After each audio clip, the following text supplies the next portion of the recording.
elle semble même aggraver le problème. Habakkuk regarde autour de lui, il voit l'injustice, la violence, la corruption, le chaos. Je pense qu'on est là. Il lève les yeux vers Dieu et il dit, « Je ne comprends pas. Qu'est-ce que tu fais, Seigneur? » Et son livre commence par cette lamentation. Pas une plainte. Il n'est pas en train de chialer comme nous, les Québécois, c'est très bien faire. Il n'est pas en train de chialer, mais c'est un véritable dialogue qu'il y a avec Dieu. Et dans le texte que nous allons voir aujourd'hui, au début du chapitre 2, c'est là qu'il est.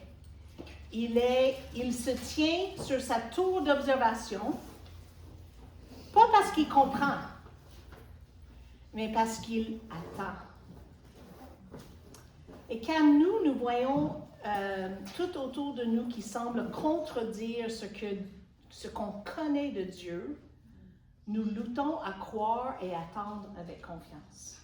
Habakkuk, il regardait qu'est-ce qui se passait, puis il ne pouvait pas comprendre comment que Dieu, le Dieu que lui connaissait, pouvait permettre qu'est-ce qui était pour arriver à son peuple. Donc, Habakkuk est là, entre la vision sombre de ce monde et il attend la réponse de Dieu, au début de le chapitre 2. Il y a vraiment cette tension-là. Donc, dans ce chapitre, nous allons voir trois choses, trois promesses, trois appels que Dieu fait à Habakkuk, à le peuple d'Israël à cette époque-là, et trois choses qu'il nous appelle à nous aussi. Le premier, c'est « attends la promesse ». Même si elle se tarde, elle s'accomplira. Le deuxième, c'est « vis par la foi ». Même si tout semble sombre.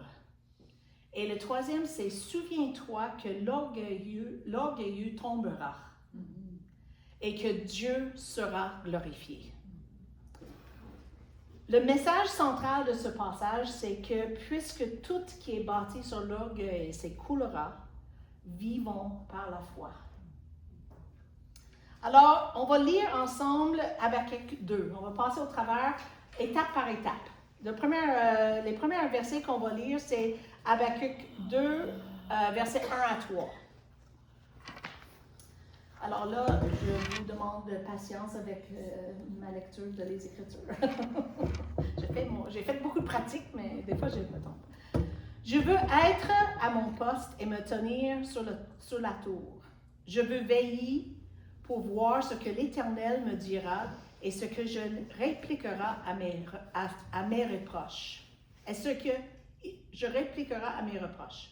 L'Éternel m'a répondu et il a dit, « Mets la vision par écrit. Grave-la sur des tables afin qu'on le lise couramment. En effet, c'est encore une vision qui concerne un moment fixé. Elle parle de la fin et ne mentira pas. Si elle tarde, attends-la, car elle s'accomplira certainement. » Habakkuk dit, « Je vais me tenir à mon poste de garde pour voir ce que l'Éternel me dira. » Dans le chapitre 1, je pense que c'est dans le chapitre 1 que tu avais fait ton message, oui. Alexandre. Oui. Donc, dans le chapitre 1, on voit la première plainte de Habakkuk dans les versets 2 à 4. Et ça concernait la violence, l'injustice à l'intérieur de Juda. Il crie à Dieu par rapport des chefs d'Israël. Et Dieu lui répond en versets 5 et 6. Et il dit qu'il allait envoyer les Babyloniens pour juger son peuple. Ce n'était pas la réponse que Habakkuk s'attendait. Et cette réponse soulève une deuxième plainte.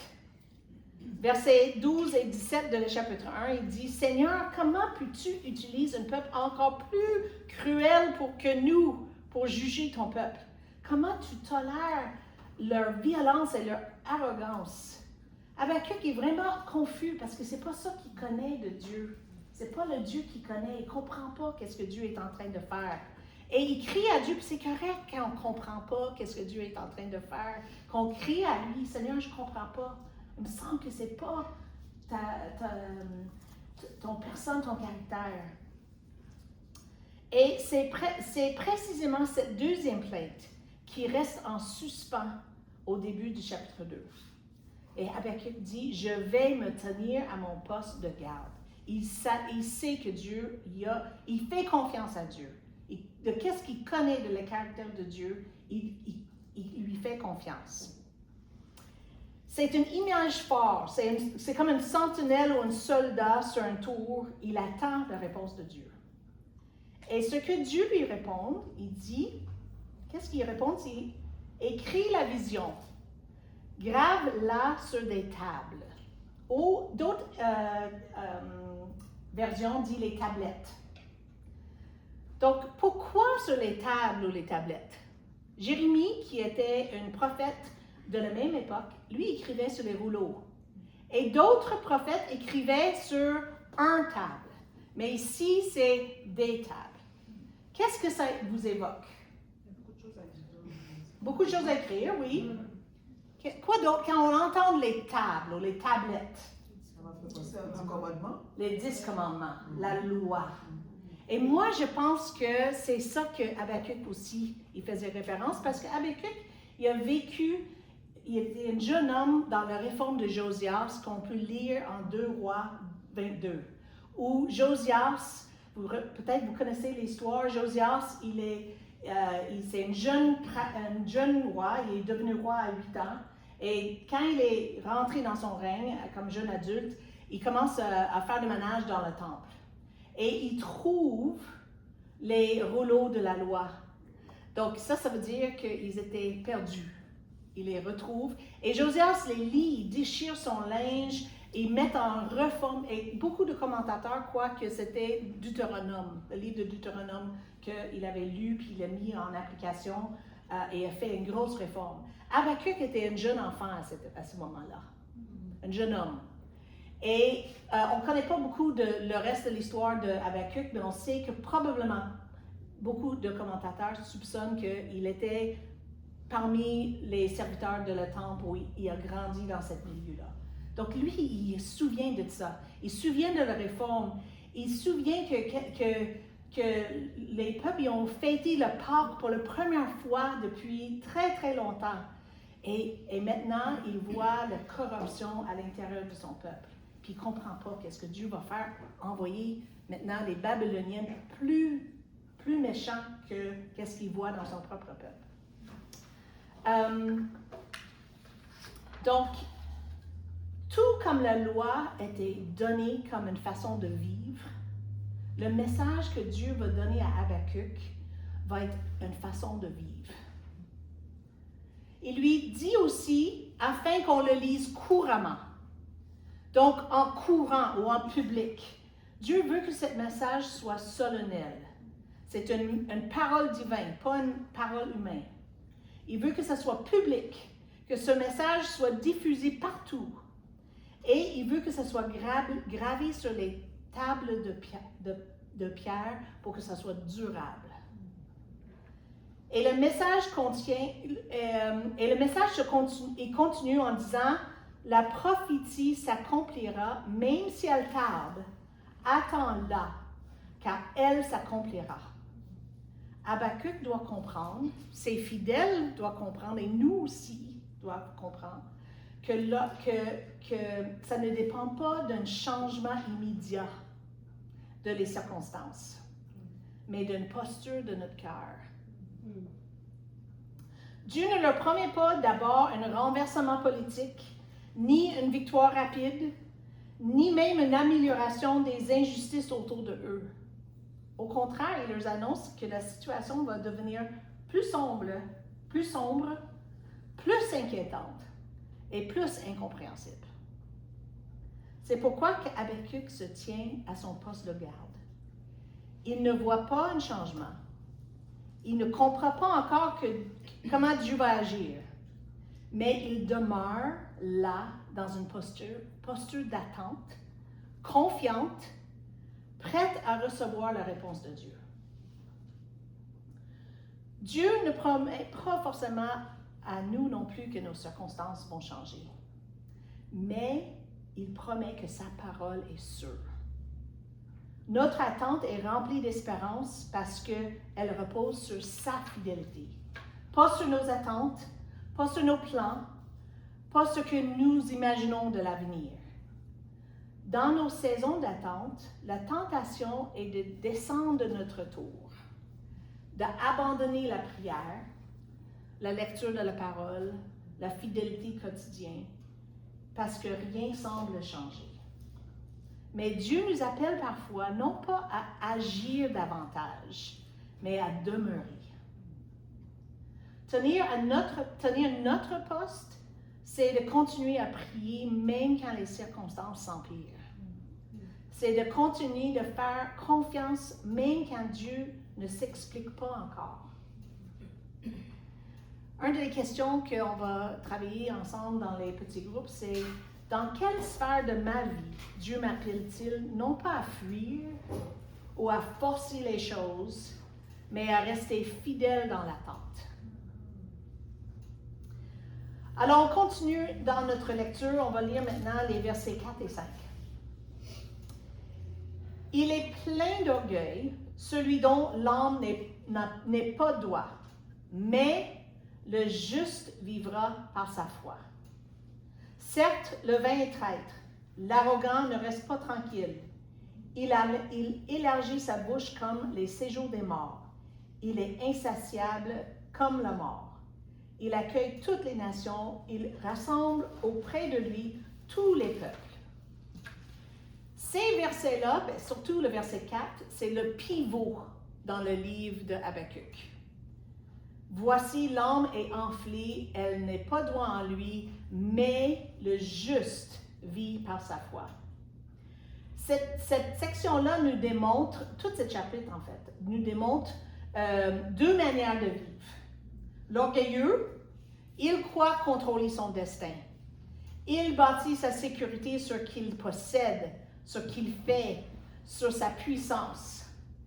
Mais sa vie est tordue, vouée à l'échec et le jugement de Dieu. Mais le juste, il vit non par ce qu'il voit, mais par ce qu'il croit. Sa vie repose sur l'objet de sa foi. Et ça, c'est vrai depuis toujours. Ce n'est pas une vérité seulement vraie pour nous dans le Nouveau Testament, mais depuis tous les jours, le juste vit par la foi. Et qu'est-ce que c'est la foi? Hébreux 11:1 nous dit que c'est une ferme assurance des choses qu'on espère, une démonstration de celles qu'on ne voit pas. Et Romains 10:17 dit, la foi vient de ce qu'on... Et ce qu'on entend vient de la parole de Christ. La foi, c'est de faire confiance à Dieu même quand je ne comprends pas tout. C'est assurer de m'appuyer sur sa parole plutôt que sur mes impressions ou mes circonstances. Par exemple, le célibataire peut dire « Ma vie a de la valeur, même sans mariage, car le juste vit par la foi. » La malade peut dire « Ma guérison n'est pas toujours complète ici-bas, mais je possède en Christ une espérance éternelle, car le juste vit par la foi. » La femme qui désire tant un enfant peut dire « Ma valeur n'est pas dans ma capacité de donner la vie, mais dans le Dieu qui m'a donné la sienne, car le juste vit par la foi. » La maman de l'enfant prodigue peut dire « Je continue à croire même si je ne vois pas encore, car le juste vit par la foi. » Voilà le cœur du livre d'Habakkuk. Deux manières de vivre. L'orgueilleux, voué à l'échec et le jugement, ou le juste, vivant. Il vit par la foi.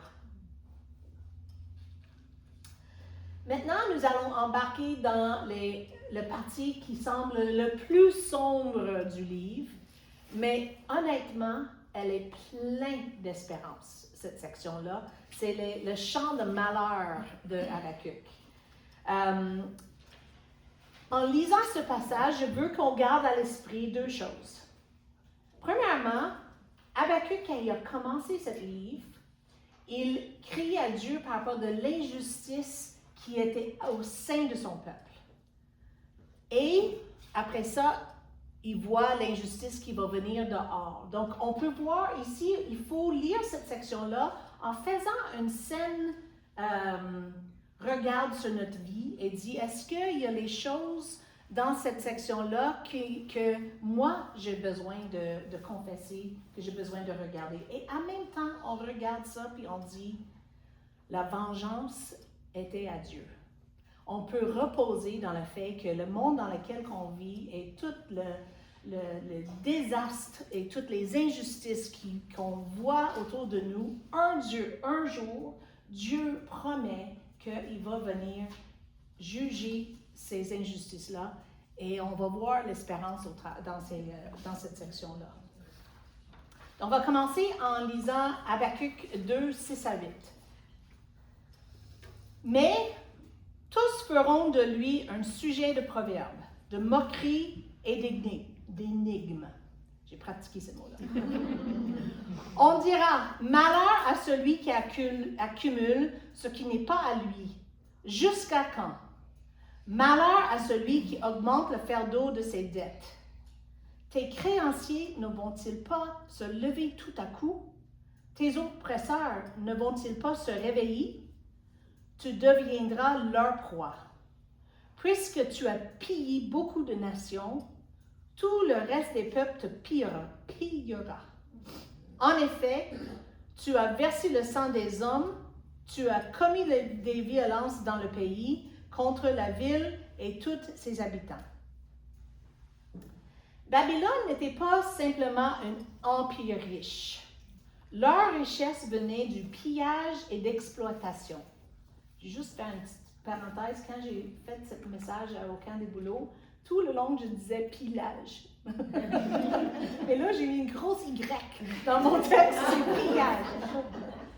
Donc, Babylone envahissait les nations, ils prenaient leur or, leur récolte, leurs ressources et même leur peuple comme esclaves. Ils bâtissaient leur prospérité sur le dos de ceux qui les avaient écrasés. Et Dieu annonce un renversement. Il dit, ceux que tu as dépouillés se leveront contre toi. Dans le fond, il dit, ils récolteront ce qu'ils ont semé. La richesse injuste est un piège qui finit toujours par se retourner contre ceux qui l'accumulent. Ça ne veut pas dire que la richesse elle-même est mauvaise, mais celle qui est acquise injustement. Et si on est honnête, nous aussi, nous vivons dans un monde qui bâtit souvent sa prospérité sur l'exploitation des autres. Ça ne prend pas toujours la forme d'une armée qui va piller un village, mais ça peut être tout aussi réel pour nous. Des travailleurs mal payés à l'autre bout du monde, des conditions de production inhumaines, des inégalités cachées derrière les vitrines bien remplies de biens. Ce passage peut avoir des avertissements pour chacun de nous. Nous vivons dans une culture où tout est jetable, souvent produit par les mains invisibles qu'on ne connaît pas. Qu'est-ce que nos choix d'achat signifient? Est-ce qu'on encourage des pratiques justes ou injustes par nos achats? Nous remplissons nos maisons et nos garages et ça ne nous rassaisit pas. Parfois, cette abondance est le fruit d'un système qui prive d'autres peuples leur essentiel. Continuons notre lecture dans les versets 9 à 11. Malheur à celui qui amasse pour sa maison des gains malhonnêtes, afin de placer son nid sur les hauteurs pour se garantir de l'atteinte du malheur. C'est la honte de ta maison que tu as décidé en détruisant des peuples nombreux. Et c'est contre toi-même que tu as péché. En effet, La pierre crie du milieu de la muraille et le bois de la charpente lui répondent. C'est très poétique, mais qu'est-ce qu'il est en train de nous démontrer ici? C'est Babylone ne se contentait pas juste de piller les nations. Elle utilisait son butin pour bâtir les forteresses massives. Pensant se mettre à l'abri de toute attaque, ces palais fortifiés, remplis de richesses, semblaient impossibles d'ébranler. Mais Dieu dit, même les pierres et les poutres de ces constructions allaient crier contre eux. Autrement dit, ce qu'ils croyaient être leur refuge devenir leur accusation. Car aucune forteresse humaine n'est vraiment sûre. Tôt ou tard, elle s'écroule. Et nous aussi, nous bâtissons nos propres forteresses. Elles ne sont pas faites de briques et de murailles, mais ils nous semblent aussi solides. Nos relations, nos projets, nos finances, nos enfants, notre maison. Mais la vérité, c'est qu'aucune de ces choses n'est infaillible. Tout peut basculer dans un instant. Comme femmes, nous mettons souvent notre sécurité dans nos enfants ou dans notre mari ou de trouver un mari. Mais ni mari, ni leur succès, ni leur amour ne peuvent être un refuge ultime. Même les relations les plus belles restent fragiles et illimitées. Et nous pensons parfois que d'avoir un foyer stable et confortable nous protège. Mais une crise économique, une pandémie, une maladie imprévue peuvent renverser toutes nos certitudes. OK, est-ce que vous êtes avec moi? Je sais que c'est sombre, mais la bonne nouvelle s'en vient. Restez avec moi. OK? On continue là. On lit Habakkuk 12 à 14 maintenant. Malheur à celui qui construit une ville avec le sang, qui fond une ville avec le crime. Cela ne vient-il pas de l'Éternel, le Maître de l'univers? Des peuples travaillent pour du feu, des nations s'épuisent pour du vide. En effet, la terre sera remplie de la connaissance de la gloire de l'Éternel, tout comme le fond de la mer est recouvert de l'eau, par l'eau. Babylone bâtissait des villes avec le sang des peuples conquis. Chaque mur de briques était taché par l'oppression. Mais Dieu déclare, les peuples travaillent pour le feu. Tout ce pouvoir si impressionnant aux yeux des hommes finira en cendres. Puis, au cœur de ce jugement, une promesse éclate comme un rayon de lumière. La terre sera remplie de la connaissance de la gloire de l'Éternel, comme les eaux recouvrent le fond de la mer. Cet verset, c'est au centre de ce passage. Les empires s'écroulent, mais Dieu affirme que son dessein ultime demeure. Sa gloire remplira la terre. Amen. Cette vision, Habakkuk et son peuple n'ont pas vue. Et nous non plus, pas encore pleinement. Oui, la gloire de Dieu a déjà été révélée en Jésus-Christ. Dans sa croix et sa résurrection, nous voyons l'amour et la justice de Dieu manifestés. Mais la prophétie pointe aussi vers l'avenir. Nous attendons encore le jour où cette gloire sera visible à tous, où chaque genou fléchira et chaque langue confessera que Jésus-Christ est Seigneur. Aujourd'hui, nous voyons cette gloire comme dans un miroir imparfait. On voit ça dans l'Église, dans les vies transformées, dans les moments de grâce que Dieu nous donne. Mais un jour, toute la terre sera remplie sans ombre, sans injustice et sans violence. C'est cette espérance qui nous soutient quand on se lamente face à un monde et où le pouvoir semble encore dominé par la force. Cela veut dire que notre confiance n'est pas dans les pouvoirs humains, ni politiques, économiques ou sociaux, mais dans cette promesse. Même si nous voyons encore la violence, la division, la corruption, nous savons que Dieu aurait le dernier mot et sa gloire remplira la terre. Amen. OK, on va finir les deux. Il reste 2 malheurs. Verset 15. Malheur à celui qui fait boire son prochain, à toi qui verses ton outre pour l'enivrer afin de voir sa nudité. Tu t'es rassaisi de mépris plus que de gloire.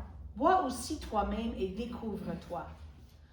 Tu boiras la coupe de la main droite de l'Éternel, et la honte souillera ta gloire.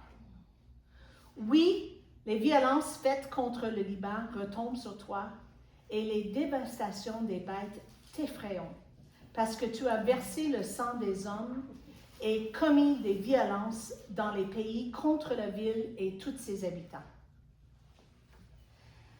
Babylone n'utilisait pas juste la force militaire. Elle humiliait les peuples conquis et les exploitait pour leur plaisir.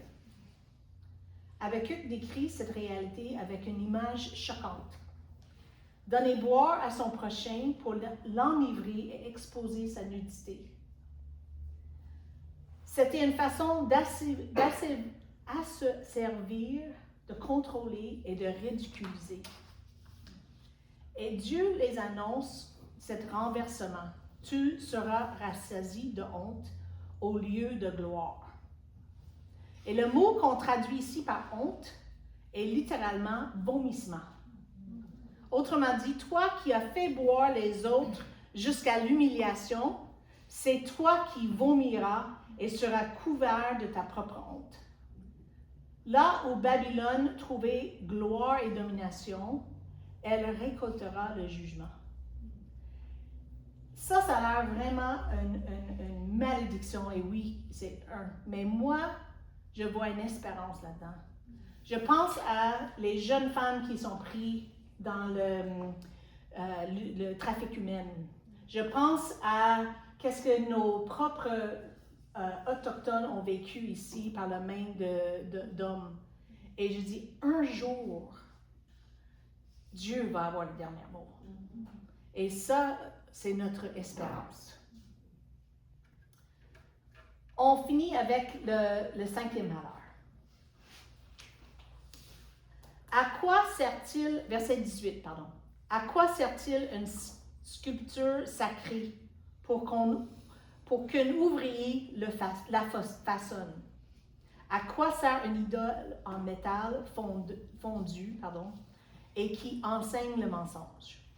Pour que l'ouvrier qui l'a fait place en elle sa confiance, au point de fabriquer des faux dieux muets. Malheur à celui qui dit à un morceau de bois, « Lève-toi », ou à une pierre muette, « Réveille-toi ». Donnera-t-elle instruction? Elle est garnie d'or et d'argent, mais il n'y a aucun souffle de vie. L'Éternel, lui, est dans son saint temple. Que toute la terre fasse silence devant lui. Beaucoup de commentateurs voient cette passage de Habakkuk 2, 6 à 20, comme une chanson poétique, un chant de malheur. Et on voit d'autres exemples de ça dans les Écritures. En Isaïe 5, par exemple, il y en a un autre exemple dans les prophètes. Et même Jésus utilise ça. On peut le lire dans Matthieu 23, 13 à 16, où Jésus il crie les malheurs à les scribes et les pharisiens. Et intéressant aussi, dans les béatitudes en Luc 6, il y a un contraste entre les bénédictions et les malheurs. Donc, c'est une forme de poésie hébraïque. Et chaque malheur est une strophe. Et le 5e est le dernier refrain. Un résumé qui dévoile la racine de tous les autres péchés. toutes les autres choses atroces qu'on a vues, et c'est l'idolâtrie.